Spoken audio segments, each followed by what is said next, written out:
How to add and subtract radicals. Example A. Perform the given operations and simplify. We have 2 times the square root of 48 minus the square root of 12 plus 3 times the square root of 32. So the first thing we want to do is simplify the radicals. So let's start with the square root of 48. Now the square root of 48 could be factored to the square root of 16 times 3. Choosing 16 because 16 is a perfect square. It is 4 squared. Now we can separate this into the square root of 16 times the square root of 3. Since the square root of 16 is 4, we are left with 4 times the square root of 3. Let's see how that changes our given expression. 2 times the square root of 48 is now 2 times 4 times the square root of 3. Now let's continue. Minus the square root of 12.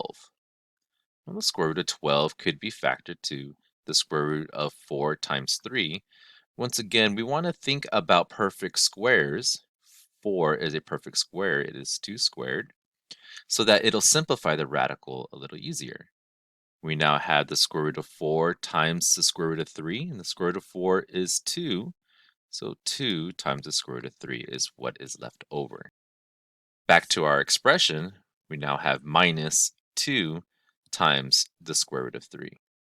Continuing on, we will have plus 3 times whatever the square root of 32 is going to simplify to. So let's work with the square root of 32 now.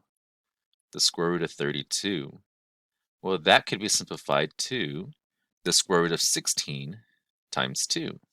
We already know the square root of 16 is 4, so this was simplified to 4 times the square root of 2, meaning 3 is going to be multiplied by 4 times the square root of 2. Okay, now we can continue to simplify these expressions by multiplying out what we have. 2 times 4 is 8, so we have 8 square roots of 3 minus 2 square root of 3 plus 3 times 4 is 12, 12 square roots of 2. Now remember, when it comes to adding and subtracting radicals, it is much like adding or subtracting like terms. We think of these as like radicals.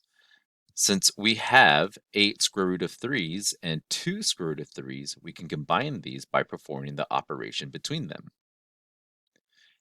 8 square root of 3 minus 2 square root of 3 leaves us with 6 square root of 3. And our second radical is a square root of 2 with no other square root of 2 terms to combine with. So it is still plus 12 square root of 2. And that is all.